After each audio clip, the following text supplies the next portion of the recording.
Greetings, my fellow freedom low-sovereign thinkers. Thank you for tuning to LL3 Podcast. My name is Craig, transmitting from the beautiful realms of planet Earth. Today's date is Sunday, February 8th, 2026. And this is episode 1937. How Noam Chomsky became the establishment's favorite radical. Before I proceed, you can follow me on multiple social media sites and podcast channels. Just type in Lucky Luck number 3, Lucky Luck Roman number 3 with 3 eyes, or the Lucky Luck Roman number 3 podcast. In addition, if you have any questions, comments, recommendations, and all that good stuff, whatever you do, please use decorum.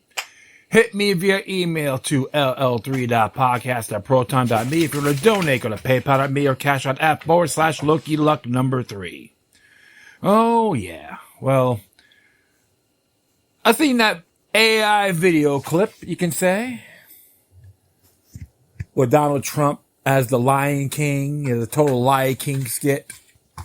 Very comical, entertaining indeed, but others got offended when Barack Obama and Michelle Obama were in, like, one's a monkey, one's look like imposed as a gorilla. And everyone goes racist. They just went off, got triggered instantaneously. But they forgot Joe Biden was a monkey too, eating a banana. I say this, my friends. It's nothing more than a distraction. Just to see how many people will get pissed off. And it did. And I'm like, personally, I'm laughing. Because during that time, I used to watch Sanford and Son, and Red Fox was pretty vulgar. So was Richard Pryor, Lenny Bruce. Nothing new under the sun. But everyone just started spazzing. I do find that comical. And even friends of mine on Facebook, like wigging out. Oh my God, run to the hills. They all got spazoid. Please. Many of them are in their 50s acting like they're 5. Get a grip. That's just a spit in the bucket as far as I'm concerned. And there's plenty other things that are happening we should need to be focusing on, including your local communities. That's my life. Complain about one person. Yeah, I'm so brilliant. Come on, folks. You don't know what the hell you're talking about, with all due respect. And of course, they had one Planet of the Rapes saying Donald Trump was a rapist. A lot of, like I told people, you better back it up, like everyone else. If you're gonna be critical, have your facts concrete, have merit. Don't be a parrot. Stop wearing a cowbell around your neck, regardless of both sides. Yes, I did post on my Facebook page that Abraham Lincoln was a progressive. Did a AI meme on that. It was pretty cool. Like, I'm not saying that we should I just use it for fun. I'm not gonna make money on AI art. I just like to have a good time using it. And plus, had one with George Washington saying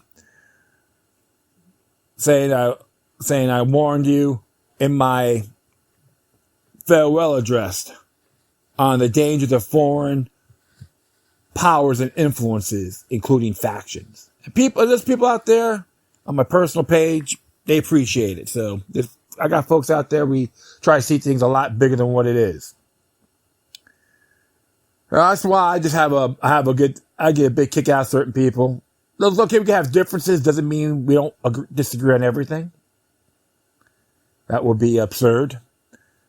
So, I just find it very amusing. And I was listening to Jeff Renz too. I would like to check them out now and then. The people talking about how everything's going up and they're like wigging out. Of course, inflation, okay, fiat currency, and people living in these congested communities too. Those don't help. That's why I always tell folks, man, you have to go rule the best you can, be self-contained. I'm not saying it's easy, but now with information out there, you can achieve anything if you put your mind to it. We can't have this lap of luxury, live easy, okay? Even an individual like myself was living in my truck for a while. including in my camper. But I worked, focused, and got what I wanted. Now I have a roof over my head too. So we all have different routes, different journeys. And that's essential. So never give up. There's people that leave the country, got things handed to them. I'll say this, one day, probably somewhere in those areas, you could be more further totalitarian. They could take that home away from you too. Don't take things for granted, folks. We are our number one health provider. And Mike Tyson will approve that message of being the health provider, because I saw a little ad about eating real food, and it's supposed to be on the Super Bowl, which I'm like, good for him, man. That was pretty cool. That was pretty neat. We cannot let fear have the government and mind control dwell on us. Okay, we always got to see things a lot deeper than what they present to you.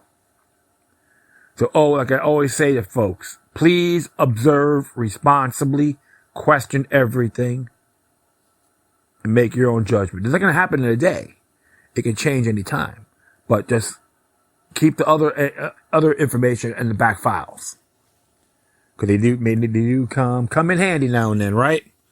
So I just staying warm here, but I'm doing pretty cool.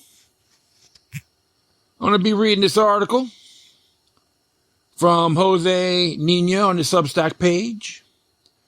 How Noam Chomsky became the establishment's favorite radical. The latest Epstein files released further underscores Chomsky's role as a gatekeeper who runs cover for organized Jewry. On February 1st, 2026, the Department of Justice released millions of pages of documents related to Jeffrey Epstein's network. Among them were hundreds of emails revealing that Noam Chomsky, a renowned leftist intellectual of Jewish extraction, maintained a close personal relationship with the convicted Jewish sex offender that extended years after Epstein's 2008 guilty plea for soliciting prostitution from a minor. I believe that happened in Palm Beach County, Florida, if I'm correct. And there was even reports that Sheriff Bradshaw gave him the lap of luxury, free reign. Revelations were devastating. Chomsky had written an undated letter praising Epstein as a highly valued friend and regular source of intellectual exchange and stimulation, with whom he had been in regular contact for about 6 years, engaging in many long and often in-depth discussions. Chomsky boasted about Epstein's global connections, recounting how Epstein once picked up the phone and called the Norwegian diplomat who supervised the Oslo Accords. During the conversation, how Epstein arranged a meeting for Chomsky with former Israeli Prime Minister Ehud Barak. But the most damaging disclosure came from February 2019 after Miami Herald's bombshell investigation detailed Epstein's sex trafficking record. Epstein wrote to Chomsky seeking advice on handling his putrid press. Chomsky responded sympathetically the same day, urging Epstein to ignore the news and avoid media vultures. He wrote that he was pained by the horrible way you're being treated in the press and public. What the vultures really want is a public response, which then provides a public opening from an onslaught of feminist attacks, many from just publicity seekers or cranks of all sorts. Chomsky advised, he added, that even questioning a charge is a crime worse than murder in the context of what he called the hysteria that has developed about abuse of women. The emails revealed a relationship far deeper than Chomsky had previously acknowledged. In August 2015, Epstein wrote to Chomsky offering him to use his apartment in New York and inviting him to visit New Mexico again. Epstein owned Zorro Ranch, a compound south of Santa Fe, which he has been accused of sex crimes with minors. A photograph released by House Democrats showed Chomsky seated beside Epstein on what appears to be a private aircraft. Chomsky's wife, Valeria Wasserman Chomsky maintained independent correspondence with Epstein in a January 2017 email she wrote to Epstein. Noam and I hope to see you again soon and have a toast for your birthday. In 2019, email introducing Chomsky to Steve Bannon. Valeria referred to Epstein as a very dear friend. Relationship had an extensive financial component to it as well. Bank transfer records dated March 2018 showed $270,000 dispersed to Chomsky through Epstein's accounts. Chomsky insisted the money was his own, related to a difficult transaction involving his late wife Carol's estate, and that Epstein was simply facilitating the transfer. The simplest way seemed to be to transfer funds from one account in my name to another by way of his office, Chomsky explained. The emails also show Chomsky's attending dinners with Epstein, Woody Allen, and Allen's wife Soon Yi Previn at Epstein's Manhattan townhouse, the site where many of Epstein's crimes allegedly occurred. Chomsky's relations with Epstein have only confirmed suspicions about the Judeo-leftist intellectual functioning as a gatekeeper in anti-war leftist circles. For decades, Noam Chomsky occupied a unique position in American intellectual life. The MIT professor who gained prominence due to his contributions in the realm of linguistics, became the most prominent critic of U.S. foreign policy while maintaining an institutional home at a university received substantial Pentagon funding. He was never sanctioned, never fired, never truly threatened, despite his radical rhetoric. All which should raise questions about Chomsky. This contradiction troubled some observers, as one critic, Shamali Jana, noted at Ground Zero, why do these big, powerful criminals hang out with Chomsky? Can one imagine such a hangout involving a regular campus leftist? No. The only ones allowed are those who are guaranteed to play ball. Liberty for me, none for thee, but these are things you gotta do. The Epstein revelations intensified alongside the accusation that Chomsky functions as controlled opposition, a radical whose dissent remains within carefully policed boundaries that never credibly threaten Jewish power. Throughout his career, Chomsky took position that aligned with establishment narratives on key issues while maintaining the facade as a fearless critic of the Judeo-American imperium. Chomsky rose to prominence as a leftist intellectual while rejecting communist ideology, dismissing foul play in the assassination of JFK, defending the official narrative about 9/11. On these and other questions of deep politics, Chomsky consistently sided with regime narratives through publicly recognized as a critic of American foreign policy. Chomsky serves as a gatekeeper role by drawing a firm line against false flag theories, effectively limiting the scope of permissible criticism of the Jewish supremacy power configuration that dominates Western politics. Yes, the dangers of foreign influence, powers and influences, folks. Okay, I'll continue on. Nowhere is the accusation of gatekeeping more pronounced than on questions of U.S.-Israel relations and Jewish influence in American politics. While Chomsky built a reputation criticizing Israeli policies, his framework for understanding the relationship obfuscate organized Jewry role in shaping American policy in the Middle East. Chomsky's position is straightforward. He argues that U.S. support for Israel is driven not by Israel lobby, but by Israel's role as a strategic asset, serving broader U.S. imperial interests. In a 2006 response to John Mearsheimer and Stephen Waltz, the Israel lobby, Chomsky argued that the U.S. Middle East policy has been a remarkable success for energy corporations and its broader imperial grand strategy for 60 years.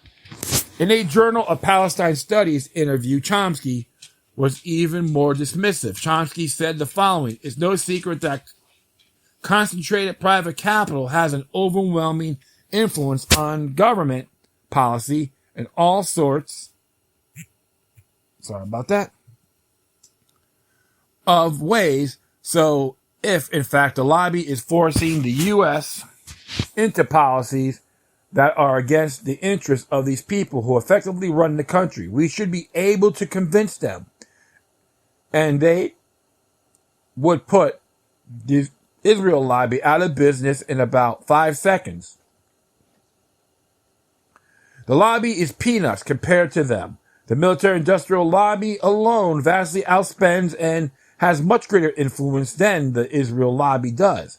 Perhaps more damaging to the standing among Palestinian solidarity activists, Chomsky openly opposed the Palestinian-led BDS movement.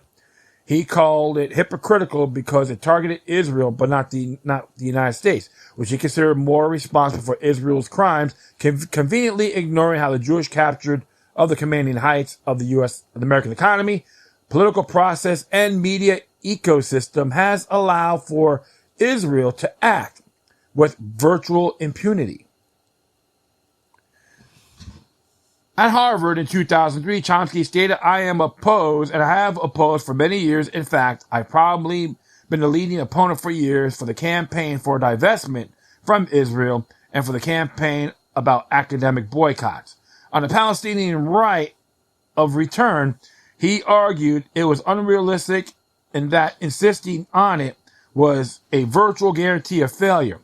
In a 2004 interview with Stephen R. Shalom and Justin Pador, Chomsky added that it is improper to dangle hopes that he will not be realized before the eyes of people suffering in misery and oppression. These positions put Chomsky at odds with Palestinian civil society and the broader BDS movement, leading critics to ask whose interests he is actually serving. Jeffrey Blankford, a longtime anti-Zionist activist who has tracked Chomsky's position for decades, has shed light on Chomsky's blind spots with regards to Israel.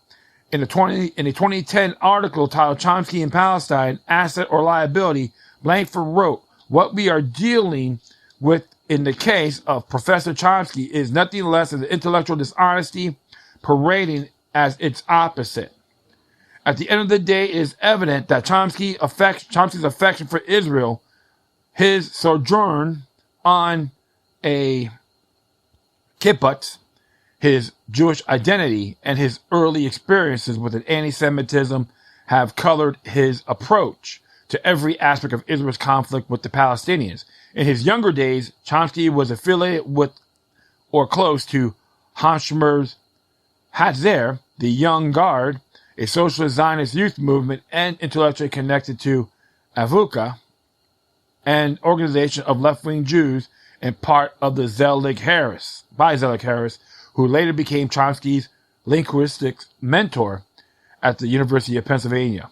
In 1953, Chomsky and his wife Carol, then graduated students, traveled to Israel on a Harvard travel grant and lived for several months in Kibbutz Hazores, a Hashmer's Hazer Kibbutz in Jazeel Valley, originally founded by German Jewish refugees in the 1930s. Chomsky found the experience deeply appealed on ideological grounds. He described the kibbutz as a functioning and very successful libertarian community, and said he came close to returning to returning there to live. Excuse me. Yeah, sometimes I get a little tongue-tied here, folks. Forgive me. In a 2010 interview with Tablet magazine, he confirmed, "I like the kibbutz life and the kibbutz ideas. We thought we'd go back." He even told an Israeli television interviewer as late in the 2000s that up to 5 or 6 years ago, he has considered living there as an alternative to the United States. To further highlight Chomsky's gatekeeping and refusal to confront the pernicious nature of Jewish power, Blankford also cited former U.S. Senator James Abrezik, who wrote to him, "I can tell you from personal experience that at least in the Congress, the support Israel that has in that body is based completely on political fear of defeat by anyone who does not do what Israel wants done. I see no desire on the part of the members of Congress to further any U.S. imperial dreams by using Israel as their pit bull. This directly contradicted Chomsky's thesis that Israel merely serves as an instrument of the U.S. imperial power. David Miller, a Bristol University professor who won a landmark employment tribunal, establishing anti-Zionism as a protected belief in the United Kingdom. He has also criticized Chomsky's attempts to run for cover for Jewish interests. On his Substack, Tracking Power, Miller published a 2023 flashback episode of Palestine Declassified, titled Tracing Noam Chomsky, Zionist Past. Miller argued that Chomsky never really shed all of his Zionism. Miller pointed to Chomsky's background as a Zionist youth leader, his time on a kibbutz, and his continued defense of the two-state solution as key behavior pattern demonstrating Chomsky's residual pro-Zionist instincts. It is not a surprise to find him remaining a defender of the two-state solution and opposing the boycott, divestment, and sanctions movement. He is even on record as opposing the calls of the right of return of Palestine. Palestinians expelled by the Zionists on the grounds it is unrealistic. Miller also connected Chomsky's political positions to the Epstein revelations. Perhaps these views will help to explain how and why Chomsky came to be entangled with a known sex abuser, Jeffrey Epstein, and came to meet with Epstein's close contact, the former Israeli Prime Minister Ehud Barak. That's a question, right? In his broader work, Miller has argued that the Zionist movement exercises significant independence influence over Western states, directly contradicting Chomsky's thesis. In a 2024 interview, Miller stated that within the counterterrorism and security apparatus of the U.S., there are large numbers of Zionists, some of whom, of course, have dual citizenship with Israel. And that means, of course, they will tend to put Israel first above the interests, for examples, of the U.S. or the U.K. Chomsky's demonstrated affinity for Epstein, idealization of kibbutz life, and deflection of scrutiny from the Israel lobby evince his role as a subversive Jewish operative orchestrating a deliberate campaign of misdirection against Gentile leftists. Far from reflecting mere personal convictions, his political posture delineate the precise non-Jewish leftist demographic he cultivates as a receptive audience for ideological obfuscation and control. This pattern constitutes not happenstance, but a calculated ethnic strategy to neutralize potential threats through the manipulation of unwitting adherents. Well, what can we say, right? Nothing new under the sun, my friends. We always got to look at things a lot more than what it is. And I'll be very frank. I am not a Chomsky lover, but I wish him no ill will. What really chills me the most, he thinks we should take the COVID vaccine. Right there, he supports complicit to war crimes. I try to promote something to put in our bodies, which a lot of us read could be very dangerous. But he thinks that's okay, and condemns folks that didn't take the jab. This is called blowback, as far as I'm concerned. Birds of the same feathers flock together. And Noam Chomsky, I know he's up there in age, but based on all this information that's coming out, he's being exposed for who he is. Allegedly speaking, a criminal from multiple avenues. I don't say it with spite or malice, but with a good faith. No one's above the law. No one's in entitlement, including Noam Chomsky. That's just my intake on this, folks. I'd like to hear from you. That will be it. I thank everyone for listening. Plus, feel free to download and share us throughout your social media networks. If you have any questions, comments, recommendations, all that good stuff, whatever you do, please use the form. Hit me via email to ll3.podcast@proton.me. If you want to donate, go to paypal.me or cash out @4/local3. If you want to support Jose Nino, go to the Substack page, subscribe, give him some donations. A little love can always go a long ways. All right, folks. Once again, thank you for your time. Please always remember that demoniac resistance is healthy for the soul and can liberate humanity. Until next time, take care of yourselves. Keep on spreading the love. And may your guardian spirits be with you.